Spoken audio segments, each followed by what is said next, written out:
My name is Rachel Donovan. I live with my 8-year-old daughter Emma in a quiet residential neighborhood of Denver.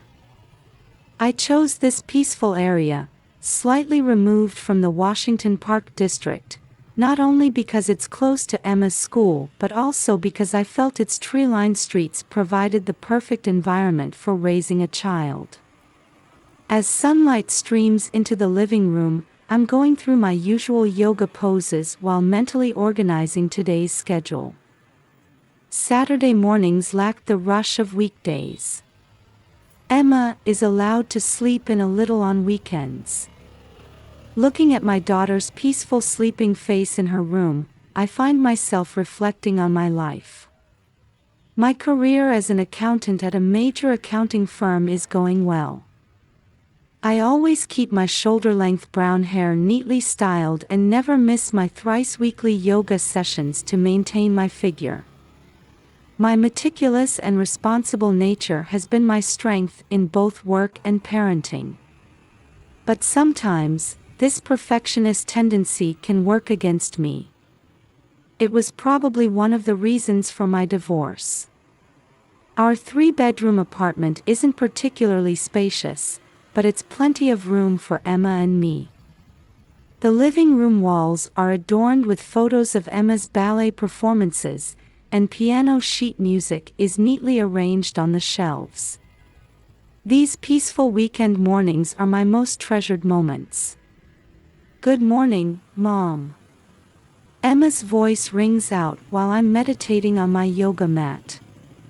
With brown hair like mine and big blue eyes inherited from her father, my daughter is always bright and energetic. She loves ballet and eagerly looks forward to her twice-weekly lessons. She also takes piano lessons once a week, but ballet is clearly her passion. In her dance attire, she looks just like a little fairy. Watching her always fills my heart with warmth. "Good morning, Emma. Don't forget we're going shopping today for your ballet recital." "Of course. We're going to look at the pink leotard, right? I really want to go to the store teacher recommended." Emma's eyes sparkle with excitement. Seeing her smile brings back memories of my ex-husband, Thomas. He must be proud of Emma's progress in ballet too. I met Thomas in college. It was in the economics department library while I was looking for an accounting book. He now works as a middle manager at an IT company. Tall and clean-cut with glasses, he's as meticulous and hardworking as I am, though sometimes indecisive. Still, we often agree when it comes to Emma's education. Our 8-year marriage was peaceful, but we gradually grew apart. His work-first lifestyle and our differing values became more apparent. Late-night overtime, weekend work, and then the possibility of a transfer came up. After long discussions, we decided to divorce. But for Emma's sake, we maintain an amicable relationship. Even now, we can sit together with smiles at school events. Though we share joint custody, I'm primarily responsible for raising Emma. Thomas regularly pays child support and splits the cost of Emma's activities. He never misses his twice-monthly visits or school events. I'd heard that post-divorce parenting can be challenging, but at least in this regard, I think we're managing well. Then a year ago, Thomas found a new girlfriend. Pamela Shepard. A luxury real estate agent. With her perfect makeup, clothing, and high-end brands, she appears elegant at first glance. I hear she's successful, handling high-end properties in the Cherry Creek district. But sometimes I catch glimpses of her controlling nature and perfectionism that worry me. Particularly, I feel uneasy about her attitude toward Emma. "Mom, what's for breakfast?" "Pancakes." Emma's voice brings me back to reality. Making pancakes for weekend breakfast has become our tradition. Cooking is another hobby of mine, and nothing brings me more joy than seeing my daughter's happy face. As I stand in the kitchen, the aroma of maple syrup fills the room. Yes, and I'll add blueberries today. But first, did you change your clothes and brush your teeth? Yes. All done. As I listen to Emma's reply, I review today's schedule. Shopping at Creekside Mall in the afternoon, followed by dropping off and picking up Emma from her piano lesson. Just an ordinary weekend schedule. At that moment, I had no way of knowing that this ordinary day was about to be disrupted by an unexpected event. Outside the window, morning fog hung over Denver. An autumn breeze gently rustled the curtains. While making pancakes in the kitchen, I casually glanced outside. A typical peaceful morning.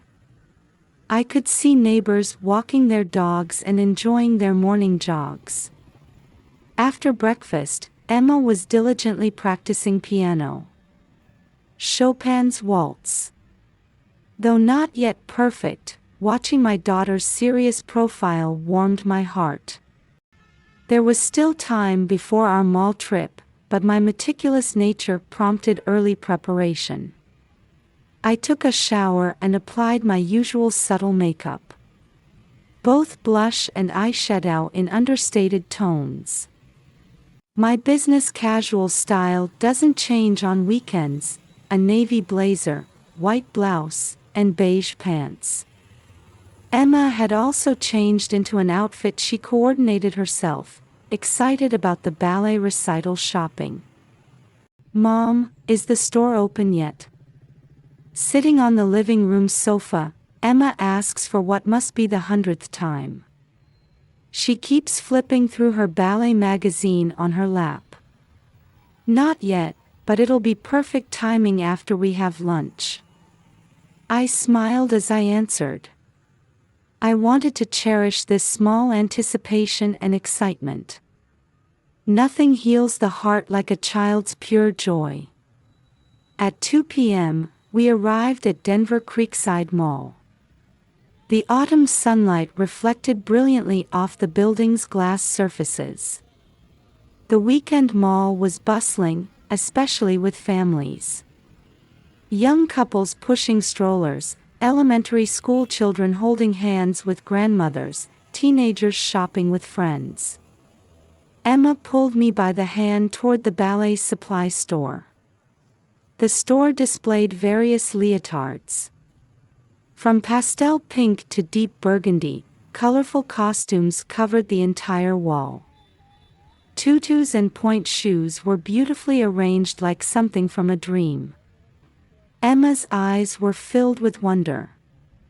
Choosing an outfit for the recital was a special moment for her.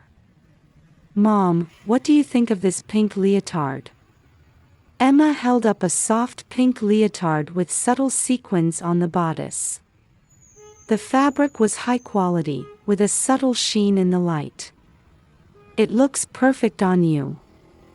I can't wait for the recital." I smiled genuinely as my daughter emerged from the fitting room. Watching her twirl in front of the mirror, she truly looked like a little ballerina. Her brown hair floating in the air, blue eyes sparkling with joy. After shopping, Emma wanted to stop at the ice cream shop. Though I usually limit sweets, today was special.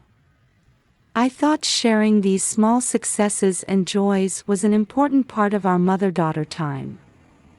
Sweet aromas filled the shop, and the colorful ice cream display caught children's eyes. "Mom, I want to show this to Dad. I think he'll be happy," Emma murmured while eating her vanilla ice cream. Small drops fell from her spoon onto the table. "Yes, let's show him during the next visit." I'm sure Thomas would be delighted with our daughter's growth. Our relationship had been stable lately, and he was always cooperative regarding Emma. The clock showed 4:30 p.m. Time to head home. We walked toward Block B of the underground parking garage with our shopping bags. The bright sunlight above ground gave way to fluorescent lighting casting bluish shadows on concrete walls. The sterile atmosphere typical of parking garages enveloped us. That's when I sensed something was wrong. As we approached our car, I noticed a man in dark clothes crouching behind it. He was well-built, wearing a baseball cap pulled low over his eyes, a black hoodie, and jeans. Being naturally cautious, I immediately stopped. Instinctively, I felt something wasn't right. "Emma, wait."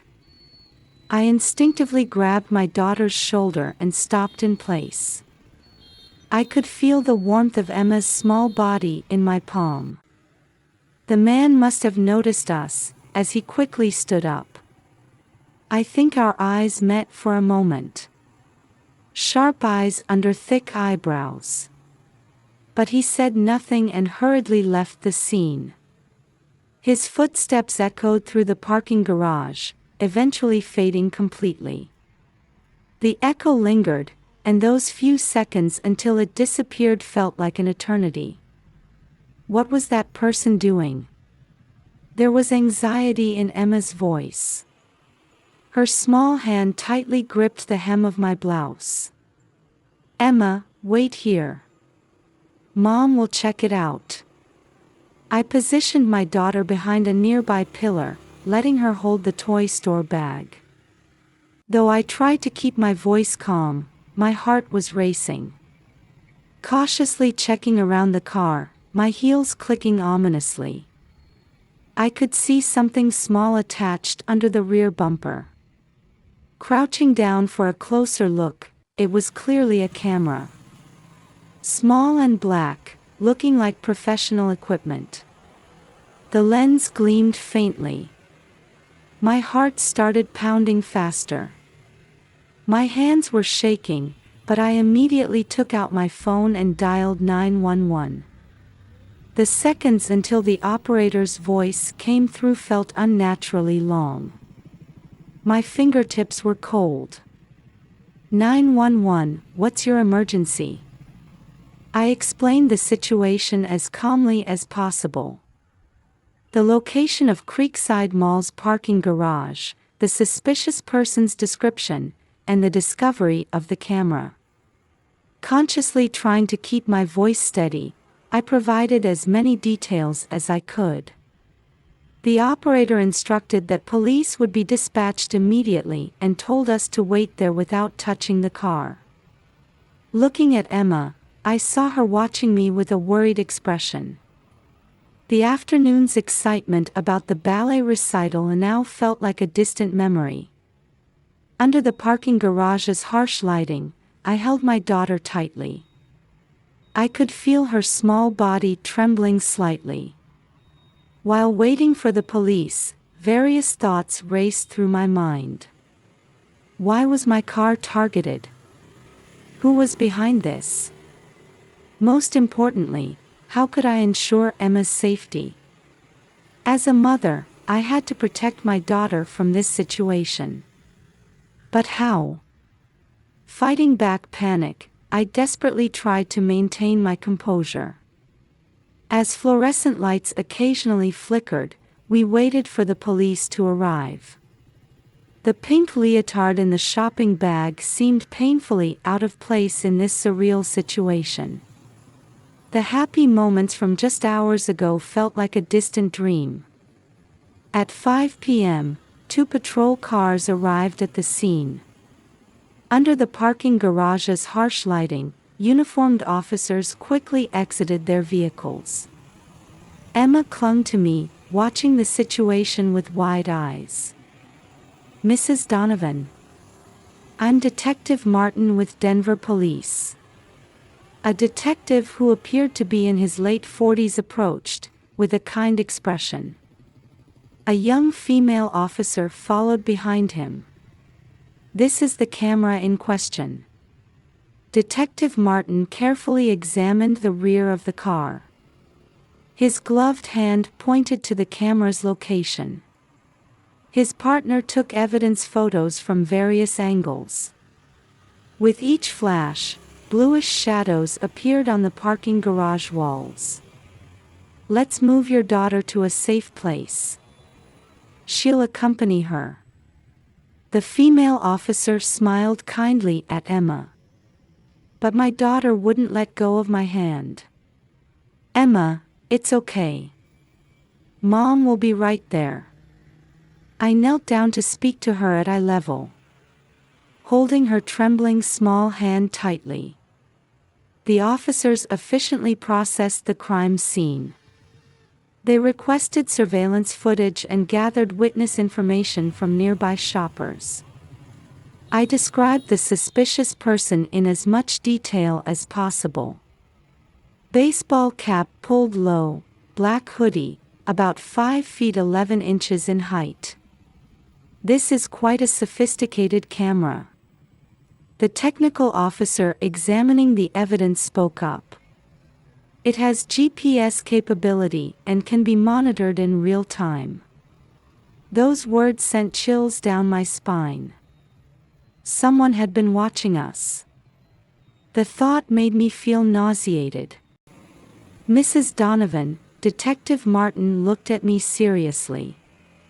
"The perpetrator will definitely come back to retrieve the camera. Would you like to set up an operation tonight?" The detective's proposal was clear. "Move the car to a Walmart parking lot and conduct surveillance. Emma would be kept in a safe place while I wait in the car under police supervision. When the perpetrator appears, they would make an immediate arrest." "But isn't that dangerous?" My voice betrayed my anxiety. "Don't worry. Multiple officers will be monitoring constantly, and we can respond immediately. Unless we catch the perpetrator, you won't be free from this fear." I thought deeply about the detective's words. He was right. If we let them escape, they might threaten us in another way. For Emma's safety, we needed to resolve this now. "I understand. I'll cooperate." I called my mother and explained the situation. Fortunately, she immediately offered to help. She agreed to take care of Emma and supported my decision. "Mom, I'm scared," Emma whispered as we parted. "It's okay. This will be over soon. Mom will pick you up tomorrow morning." Though I wasn't trying to act brave, I could feel my voice trembling. 10 p.m. The Walmart parking lot was almost empty except for a few customer vehicles. My car was parked directly under a street light. As the light swayed, shadows moved eerily. Police vehicles were waiting at a distance, constantly monitoring the situation via radio. My nerves were stretched to the limit as I waited in the car. The engine was off, but I left the key in the ignition for a quick start if needed. An emergency transmitter borrowed from the police sat on the passenger seat. The street light swayed slightly. Not a sound in the parking lot. An eerie quietness typical of late-night parking lots hung in the air. Occasionally, I'd hear the sound of passing cars in the distance or shoppers' voices. But when those sounds faded, the inexplicable silence returned. Suddenly, a figure appeared in my rearview mirror. Someone was coming toward my car. A man in black clothes. Baseball cap pulled low. The same silhouette as the suspicious person from the afternoon. Holding my breath, I gripped the transmitter with trembling hands. I could feel my heart pounding violently. All I could do was stay still. The man's footsteps slowly approached the car. The sound of feet on asphalt seemed unnaturally clear. Then the man crouched behind the car. He was trying to retrieve the camera. At that moment, the headlights of all the waiting police vehicles suddenly illuminated. Bright light flooded the parking lot.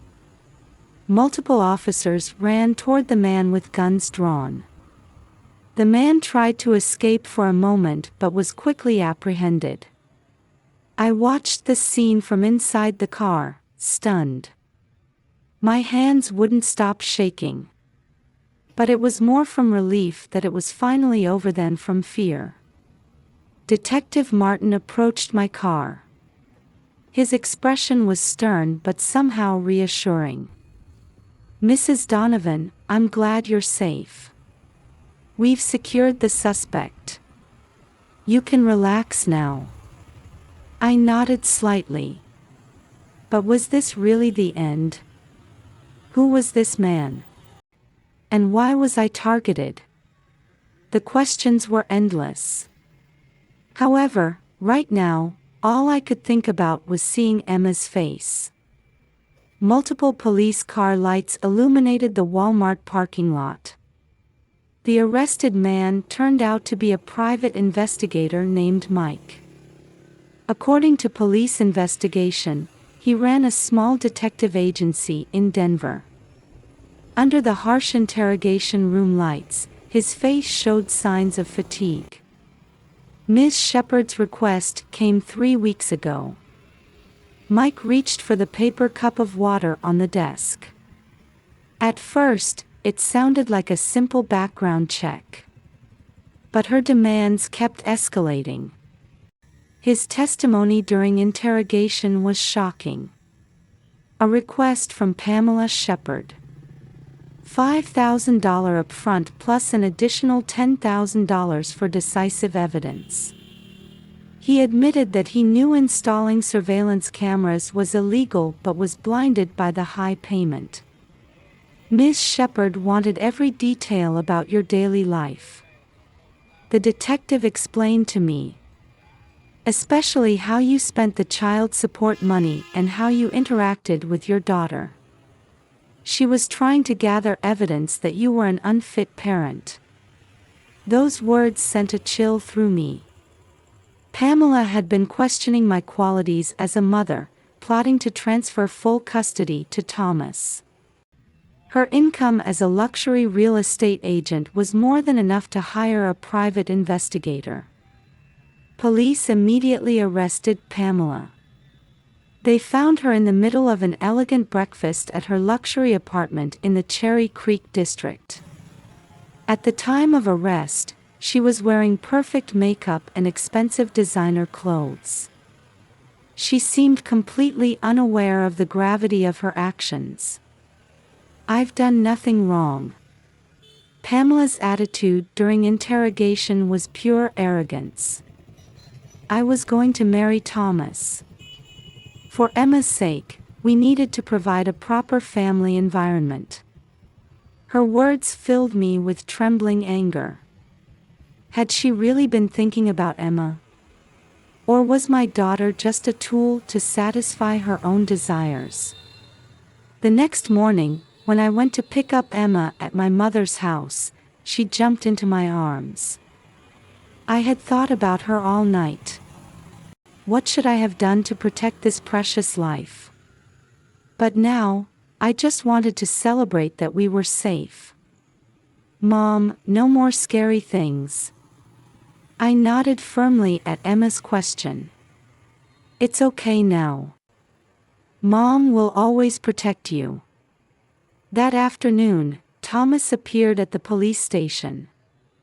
He said he came immediately after hearing about Pamela's arrest. His face showed deep fatigue. His usually neat appearance was disheveled, his tie crooked. "Rachel. I'm so sorry." Thomas looked straight into my eyes. That Pamela would do such a thing. I should have noticed her true nature. You didn't know about her plans? My voice turned cold without meaning to. I swear I didn't know. Thomas covered his face with both hands. She recently started talking about marriage, but I was hesitant because of Emma. Then she started saying things like, let's create a perfect family. A perfect family. I gave a bitter smile. Emma is perfectly happy in her current home. I know. Thomas slowly raised his face. I've ended everything with her. I was such a fool for not putting Emma first. Pamela was charged with serious privacy violation and stalking. During the trial, it became clear that her perfectionism and desire for control were the root causes of everything. Her anxiety about being childless at 46, her obsession with Thomas as her ideal man, and her deep-seated jealousy toward me. These things had driven her to the edge. I wonder if that woman was just lonely. My mother mused later. But that's no reason to hurt others. A month after the incident, the first cold winds of early winter began blowing through Denver. It was the day of Emma's ballet recital. In the audience sat myself, Thomas, and grandmother side by side. As I watched my daughter on stage in her pink leotard, I reflected. This incident had brought our family a new kind of bond. Thomas and I could now have more honest conversations. Emma, too, seemed to understand firsthand that both her parents would work together to protect her. It was a family renewal that came in an unexpected form. Rachel. Thomas called out to me while we waited for Emma to change after the performance. From now on, I want us to be true joint guardians. Let's do what we can for Emma. I nodded slightly. Outside the window, the first snow of the season was quietly falling. Occasional strong winds would stir up the snow. The scene reminded me of our lives up until now. When Emma came out from the dressing room, she was holding a single white rose. A gift from her father.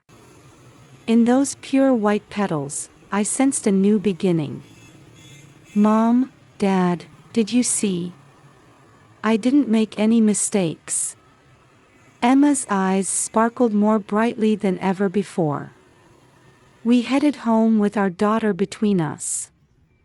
This event would remain in our hearts not just as a memory of fear, but as a moment that reaffirmed our family bonds.